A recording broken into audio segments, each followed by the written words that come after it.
What's up, guys? Welcome back to the channel. Today I'm going to be going over some opening plays that you guys can do that'll step up your gameplay a little bit.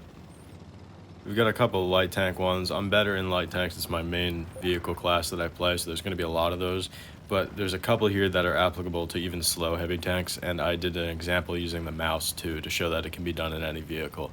But first off here, I'm going to be taking my T100 to this side bush here to spot out the lights and mediums that are cresting the ridge.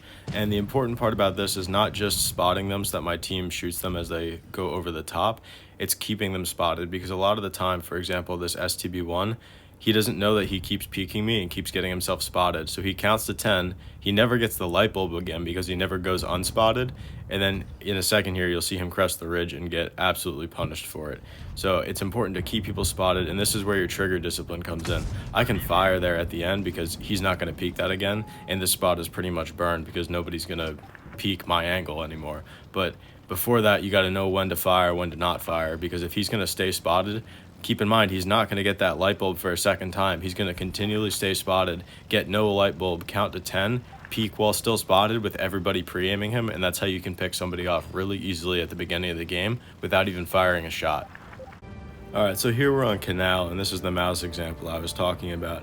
Now this is a crossing that I went over in my basically what not to do video. I'll put a tag to it in the corner here, and I said don't ever cross to A unless you're absolutely sure that you can get there while being safe. And I'm going to show how easy it is to take advantage of this A crossing by using one of the slowest, least easy to spot in, etc. heavy tanks in the game. So I'm going to go to the right side of this building here. I'm not going to be spotted until they start crossing. And there you go, a Super Conqueror and a Kronvon. I picked the Kronvon first. Probably should have shot the Super Conqueror because he is stopping in the open now.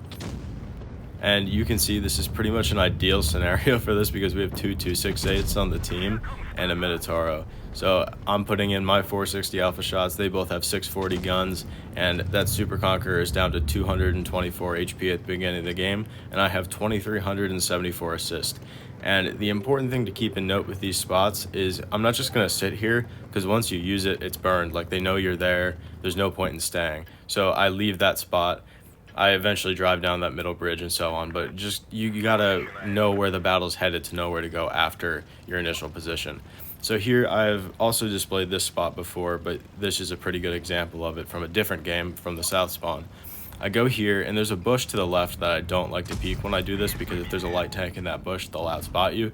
So I put my first shot in there, get the track off of him. He fired after me, so I get a second free shot, and the enemy light tank is now down, what is it, 700-ish HP at the very beginning of the game. And I'm up on HP, there's no reason to try to brawl him. I'm going to go unspotted, and I'm going to leave out the back and pop up somewhere else. So in this next example on Vineyards, I'm actually going to get shot, and it's actually kind of useful that I get shot from there, because that's the only position that you can really ever take damage from when you use this if you pay attention. This one, I'm using the WZ1321 just because I've been playing the T100 too much. I'm going to get an early scouting position on the heavy tank crossing potentially to the town, and more importantly, the heavy tanks that are going to the mid-ridge by the encounter cap. Now, right next to that windmill, that bush is really the only thing you have to worry about. And I know that I'm probably going to get shot from there, but I wanted to land that hit.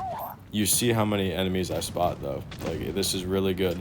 The other thing you might have to worry about is where that 268 version 4 is and where that VK is.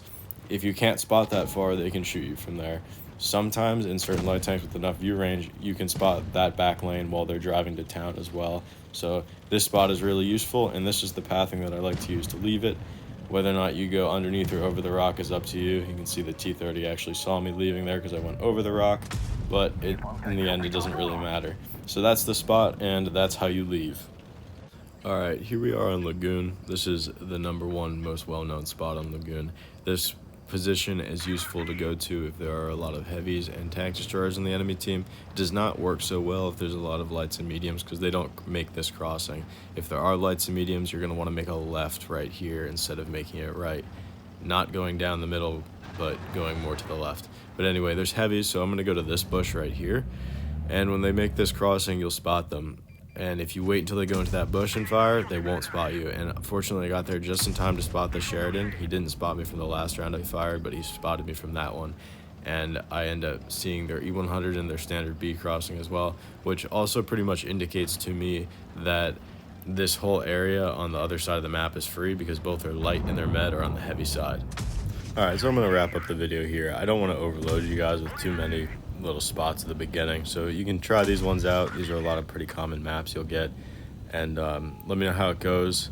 I'm definitely going to end up doing at least a part 2. I just don't want to overload one video and make it like 25 minutes long. If there's multiple videos, it'll probably be easier for you guys to find, hey, I know the spot I want to see again is in this one video, and then look through like a 5 or 10 minute video to find it. But anyway, I hope you guys enjoyed, and have a great rest of your day.